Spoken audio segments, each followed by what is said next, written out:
సత్యాన్ని గెలిపించండి, ధర్మాన్ని కాపాడండి. ఇది కోరుకుంటున్నారు ఒక భర్త, ఒక భార్య, ఒక భర్త, ఒక కొడుకు.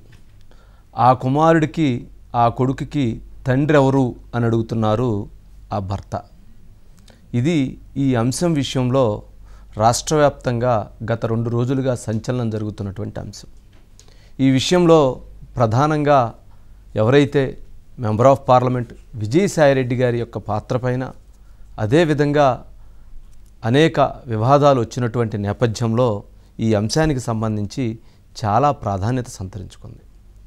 తెలుగు ప్రజానీకం 10 కోట్ల మందే కాదు, ప్రపంచవ్యాప్తంగా ఉన్నటువంటి ప్రతి తెలుగువారు కూడా ఏంటి అసలు ఈ విషయంలో ఏం జరిగింది, మదన్ మోహన్కి శాంతి భార్య, మరి మదన్ మోహన్ అడుగుతున్నటువంటి ప్రశ్నలేంటి, శాంతి అడుగుతున్నటువంటి ప్రశ్నలేంటి, విజయసాయిరెడ్డి గారు అడుగుతున్నటువంటి ప్రశ్నలేంటి, ఏంటి అసలు ఈ ప్రశ్నలేంటి, ఈ సమాధానాలేంటి అనేటువంటి దాంట్లో ఈ బిడ్డకి తండ్రి ఎవరు అనేటువంటి దాన్ని ఇప్పుడు అసలు ఎవరైతే బాధించబడుతున్నటువంటి వ్యక్తి ఎవరైతే ఉన్నారో తానని అడిగి తెలుసుకునేటువంటి ప్రయత్నం చేద్దాం. ఎవరైతే మదన్ మోహన్ గారు మానిపాటి. నమస్కారం అండి మదన్ మోహన్ గారు. నమస్కారం సార్. నమస్కారం. మీరు ఇండియన్ ఇన్స్టిట్యూట్ ఆఫ్ ప్యాకింగ్ దీంట్లో అసిస్టెంట్ డైరెక్టర్గా మీరు పనిచేస్తున్నారు. శాంతి ఎవరైతే దేవాదాయ శాఖ అసిస్టెంట్ కమిషనర్గా ఉన్న శాంతి గారు మీ సతీమణి. అవును సార్. కదా? అవునండి. ఓకే. అసలు ఏంటండి మీరు సత్యాన్ని గెలిపించండి, ధర్మాన్ని కాపాడండి అంటున్నారు.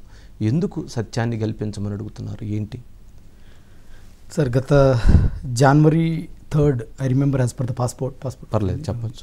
నేను 2024లో ఇండియాలో ల్యాండ్ అయ్యాను. గత జనవరి నుంచి ఇప్పటి వరకు నాకు ఒక మనోవ్యధ. ఆ బాబు నా బాబు కాదని తెలిసింది నాకు. ఇప్పుడు ఆ బాబుకి తండ్రి ఎవరో తెలియదు. ఇప్పుడు ఆ బాబుకి తండ్రి తెలియకుండా అమ్మాయిని వదిలేయలేను.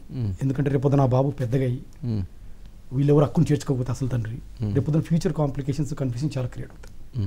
అంటే ఆ బాబుకి క్రియేట్ అవుతాయి, నాకు కూడా క్రియేట్ అవుతాయి, నా పిల్లలకు క్రియేట్ అవుతాయి. మీకు ఇద్దరు ఆడపిల్లలు? ఇద్దరు ఆడపిల్లలు. రేపు నేను ₹1 ఆడపిల్లలకు సంపాదించుకుంటే ఈ పిల్లోడు వచ్చి నాది నువ్వే నా తండ్రివి అంటే I don't know what to answer.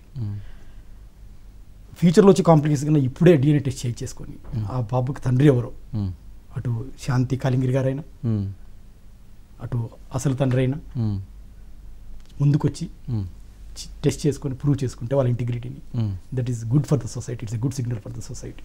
అంటే మీరు దీని ద్వారా అంటే సమాజాన్ని ఏం కోరుతున్నారు? నేను జరిగినట్టు నిక్కచ్చిగా ప్రజల ముందు పెడుతున్నాను సార్. మీరు అబద్ధం చెప్పరా? చెప్పండి సార్. అబద్ధం చెప్పరా? చెప్పండి సార్. పిల్లల మీద ప్రమాణం చేసి? I am promising on my kids and I promising on my god, on my belief. Okay. ఎటువంటి పరిస్థితుల్లో కూడా?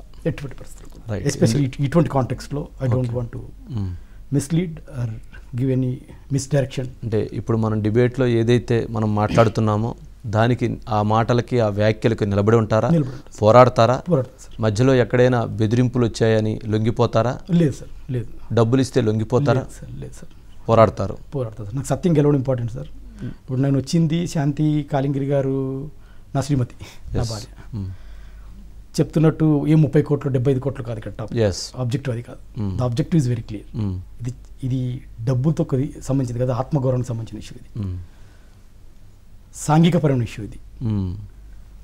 ఒక ఆదివాసి స్త్రీ, ఆదివాసి భర్త, వీళ్ళు బలహీనులని బలవంతులు చెరబట్టారా? ఆ బలవంతులు ఎవరు? వాళ్ళకు డబ్బు ఎక్కువ చేశారా? లేకపోతే ఈమెకి ఏం కావాలి? డబ్బు కావాలా నా శ్రీమతికి, లేకపోతే ఇంకొకటి కావాలా? ఏదేమైనా సరే నాకు DNA టెస్ట్ ద్వారా చేస్తే నేను ఇక్కడ షార్ట్ ఉన్నాను, నా దగ్గర డబ్బు లేదు, అందుకే బహుశా నా భార్య అటు వెళ్ళిందని నేను అనుకుంటాను. అంటే నాకు ఒక ఆన్సర్ కావాలి.